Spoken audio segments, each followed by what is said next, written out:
लगता है कि काफी देर से उठे हो या रात भर सोए ही नहीं। मैं अभी उठा हूँ। तुम आज घर पे कैसे?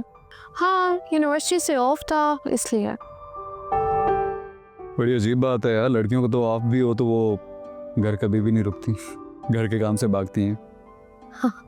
कह तो तुम ठीक रहे हो, लेकिन मेरा आज कोई खास मूड भी नहीं था यूनिवर्सिटी जाने का, तो सोचा कि क्यों ना तुम्हारे साथ नाश्ता किया जाए। नाश्ता? हम तो रोज नाश्ता कर रहे होते हैं, so there is no formalities please. हाँ मतलब फॉर्मेलिटी तो नहीं है, मतलब घर में ही करते हैं ना। आज हम कहीं बाहर चलते हैं, और वैसे भी इस शहर में बहुत अच्छे ब्रेकफास्ट पॉइंट्स हैं। बस ना अब इनकार मत करना, मेरी तरफ से ट्रीट है। डन? चलो चलो रेडी हो, उठो। मेरी बात तो सुनो। नहीं, कुछ नहीं सुनना, रेडी हो। मैंने सच तुम्हारे लिए एक शर्ट ली थी, भिजवा रही हूँ, चेंज कर लेना जल्दी। अजीब जिद्दी लड़की है यार।